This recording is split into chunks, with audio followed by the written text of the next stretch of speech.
Sore itu, langit kampung Tampian membentang biru bagai kain sutra yang baru dicelup nila. Setelah berhari-hari hujan mengurung anak-anak di dalam rumah, kini mereka berhamburan laksana anak ayam lepas kandang. Tawa riang, jerit gembira, dan bunyi kaki kecil yang berlarian di tanah kering menjadi nyanyian sore yang paling merdu. Di tengah lapangan kampung, Kosim berlari bagai angin. Matanya menyala, tangannya terentang, mengejar teman-temannya dalam permainan jamuran yang tak pernah usai sebelum beduk maghrib berbunyi. Kalau Kosim berhasil menangkap satu, maka dialah yang jadi kucing dan permainan berbalik arah. Begitulah cara mereka menanti azan.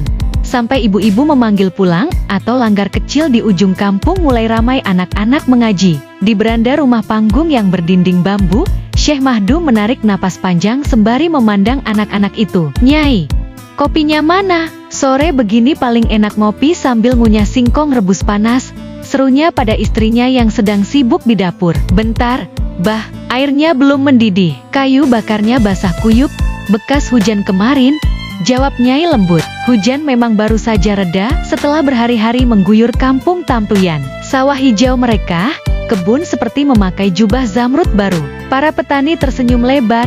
Ini rahmat Allah yang turun membasahi bumi. "Dari tadi Abah kok nggak lihat Kosim?" "Nyai, kemana anak kita?" tanya Syekh Mahdum sambil mengipas-ngipas wajah dengan daun pisang kering. "Biasa, Bah.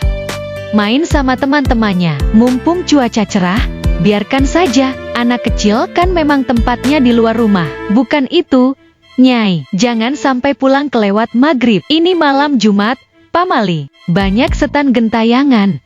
Nyai tersenyum kecil. "Kebetulan malam ini purnama, Bah, tanggal 14 Maulid. Abah lupa, pasti banyak yang datang ke Jati Herang seperti tahun-tahun sebelumnya." Syekh Mahdum mengangguk, baru ingat. "Oh iya. Ya sudah, malam ini Abah kesana lagi. Tolong siapkan obor daun kelapa, Nyai. Walaupun bulan terang, obor tetap perlu." "Siap, Bah. Untung daun kelapanya nggak kehujanan kemarin," sahut Nyai sambil mengipas tungku.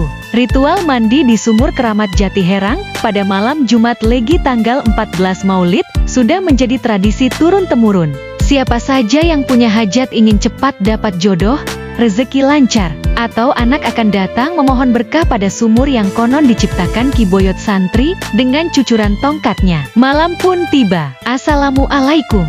"Waalaikumsalam warahmatullah." Syekh Mahdum menjawab salam sambil mengusap wajah usai salat Isya. Pengunjung pertama malam itu adalah keluarga Kodiman. Mereka membawa Maryani, anak gadisnya yang sudah berusia 17 tahun lebih, tapi belum juga dilamar orang. Di kampung sebelah, anak seusia Maryani sudah ada yang menggendong bayi. Orang tuanya risau, takut anaknya jadi perawan tua. Maka malam ini mereka membawa Maryani ke Jati Herang, berharap air sumur keramat itu membuka jalan jodohnya. Bulan purnama mengambang sempurna di langit. Cahayanya memantul di daun jati, menjadikan hutan kecil itu bagaikan taman perak. Jangkrik dan tonggeret bersahut-sahutan mengiringi langkah mereka. Jalan setapak licin karena sisa hujan, tapi tak ada yang mengeluh kecuali Maryani. Dari tadi gadis itu cemberut. "Mbok, apa iya mandi di sumur kotor tengah hutan bisa mendatangkan jodoh?" "Aku nggak percaya," bisik Maryani keras-keras. "Sudah nak, jangan ngomong sembarangan. Kita meminta pada Allah, bukan pada sumur. Sumur ini hanya perantara," tegur ibunya. "Tapi aku nggak mau, Mbok. Airnya pasti berbau lumpur. Aku mau pulang." Ibunya menarik tangannya pelan, berbisik, "Turut saja dulu, Nduk, jangan bikin malu orang tua." Akhirnya mereka sampai. 10 meter sebelum sumur, Syekh Mahdum memimpin doa. Surat Al-Fatihah menggema lembut, disusul selawat Nabi. Doa khusus dipanjatkan sesuai hajat pengunjung. Selesai berdoa, Maryani dengan terpaksa melepas kainnya. Orang tuanya mulai menyiramkan air sumur dengan batok kelapa. Ajaib, di dasar sumur yang bening, bayangan bulan purnama tampak sedang tersenyum. Airnya dingin, jernih, seolah ingin memeluk kulit. Tapi baru batok pertama diangkat, air yang tadinya sebening kaca tiba-tiba berubah keruh bagai lumpur dicampur darah. Semua terpana. Hanya Syekh Mahdum yang menghela napas pelan. Beliau tahu, ada hati yang datang tanpa ikhlas. "Astaghfirullah. Mari sama-sama beristighfar," ujar Syekh Mahdum tenang. Keluarga Kodiman serentak memohon ampun, tapi Maryani hanya diam.